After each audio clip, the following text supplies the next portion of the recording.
36ویں آیت میں ارشاد فرماتا ہے وَاعْبُدُوا اللَّهَ وَلَا تُشْرِكُوا بِهِ شَيْئًا وَبِالْوَالِدَيْنِ إِحْسَانًا،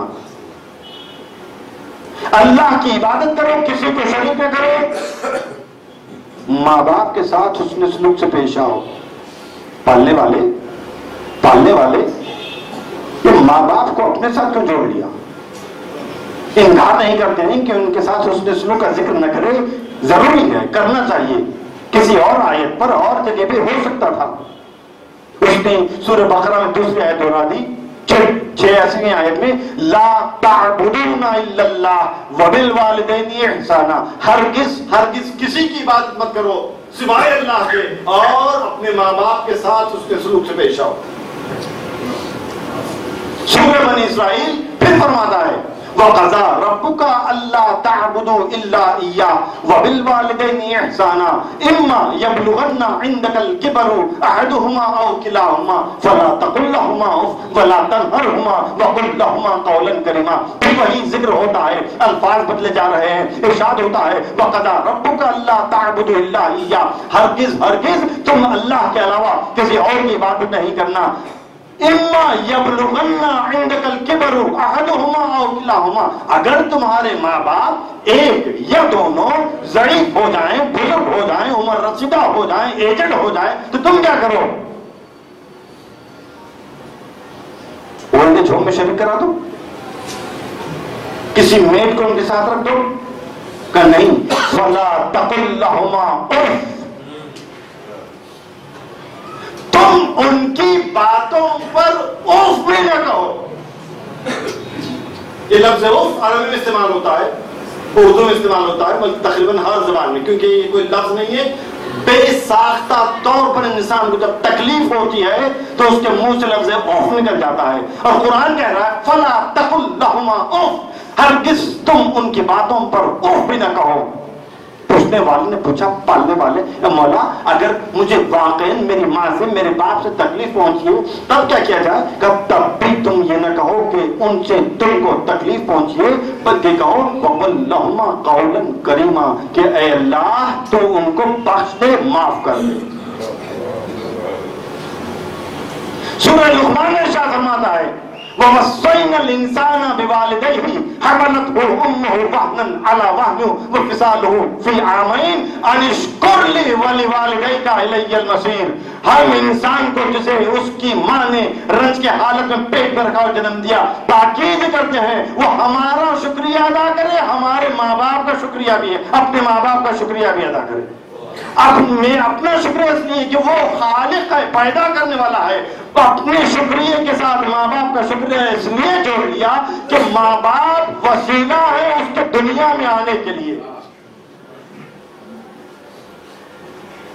اسی سورہ میں بھی فرماتا ہے وَصَاحِبْهُمَا فِي الدُّنْيَا مَعْرُوفًا، دنیا کے کاموں میں ان کی مدد کرو۔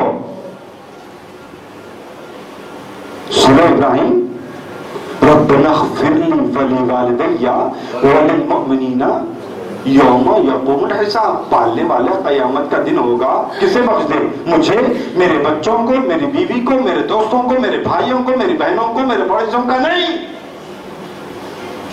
ربنا اغفر لی ولیوالدی، مجھے بخش، میرے ماں باپ کو بخش۔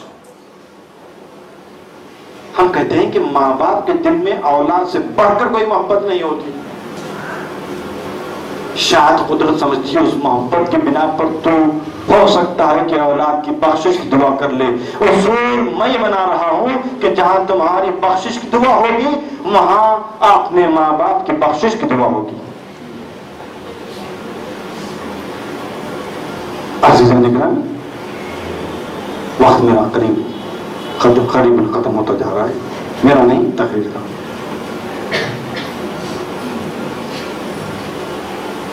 لیکن یہ ذمہ داری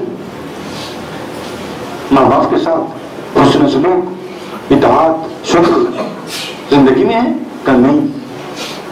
بڑی پریشانی ہے، خاص طور پر اس کے لیے جو اپنے گھر کا بڑا بیٹا ہو یا ایک ہی بیٹا ہو۔ فرماتے ہیں کہ یہ ذمہ داری باپ کے مرنے کے بعد بھی جاری رہتی ہے۔ اگر بڑا بیٹا باپ مرنے کے بعد اپنے باپ کی قضا نمازوں کو ادا نہ کرے یا نہ کروائے، روزے نہ رکھے نہ رکھوائے، اگر حج نہ کرے یا کسی اور سے نہ کروائے، باپ کے قرض کو ادا نہ کرے، باپ کے دوستوں کے ساتھ حسن سلوک سے پیش نہ آئے، تو وہ اولاد باپ کے مرنے کے بعد بھی آنکھ ہو جاتی ہے۔ پوچھنے والے نے پوچھا مولا یہ آنکھ کیا ہوتا ہے؟ کہ جنت کی خوشبو فاصلے کے اعتبار سے 1000 سال کی مسافت طے کرنے سے پہلے سونگھی جا سکتی ہے۔ آنکھ کردہ اولاد جنت سے اتنی دور ہوتی ہے کہ اس کو جنت کی خوشبو بھی میسر نہیں ہوتی۔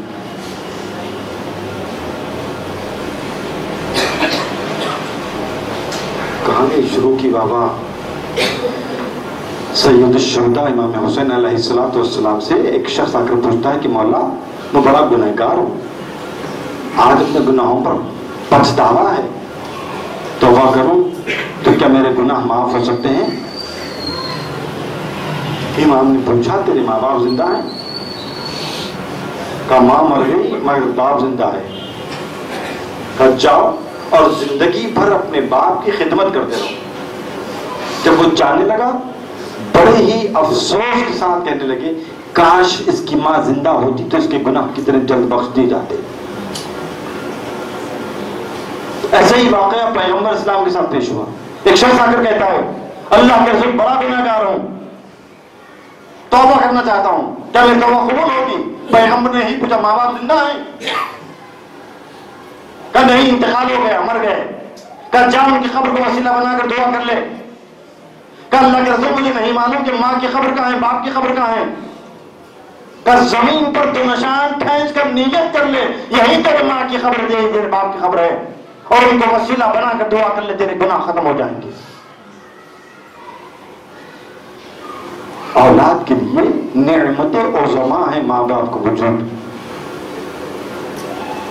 ہاں اس کے لیے ماں اور باپ دونوں کی ذمہ داری ہے کہ وہ کس طریقے سے اپنی اولاد کی پرورش کریں۔ کمپیوٹر کی زبان میں کس طرح استعمال کی جاتی ہے؟ گی گو، گاربیج ان گاربیج آؤٹ۔ جیسا تم ان پٹ دے گے ویسا ہی تم کو آؤٹ پٹ ملے گا۔ پہلے بچے ماؤں کا دودھ پیتے تھے، نسلوں کی صفتیں بچے میں آتی تھی، اب ڈبے کا دودھ پلایا جاتا ہے، کس کی صفت آئے گی؟ اسی لیے میں نے کہا نا کہ مجرم کون ہے؟ مجرم کون ہے؟ ایک شخص چلے امام سے آ کر کہتے ہیں کہ مولا میں اس راستے پر جا رہا تھا، اس راستے پر، اور آدھا راستہ طے کرنے کے بعد پتہ چلا کہ میں غلط راستے پر ہوں، لوٹ کر واپس آیا۔ امام نے کہا جا کر اپنی ماں کا شکر ادا کر، اگر تیری ماں آدھے راستے سے نہ لوٹائی ہوتی تو تو بھی اپنے آدھے راستے سے نہ لوٹایا ہوتا۔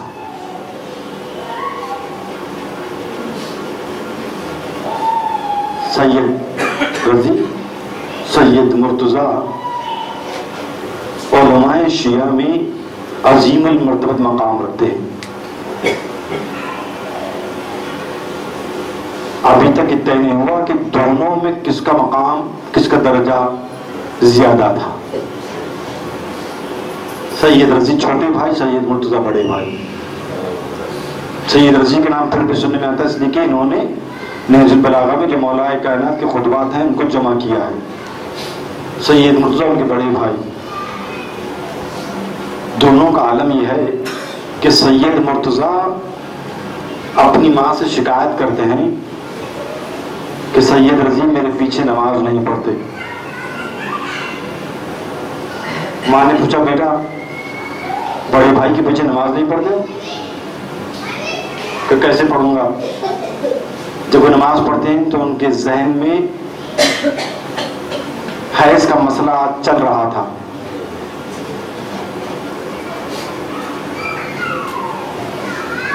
کیا جواب ہے اس کا؟ سید مرتضیٰ نے جواب دیا کہ کم از کم میرے ذہن میں شریعت کا مسئلہ چل رہا تھا، مگر اتنا تو معلوم ہوا کہ تمہارے ذہن میں میرے ذہن کا مسئلہ چل رہا تھا۔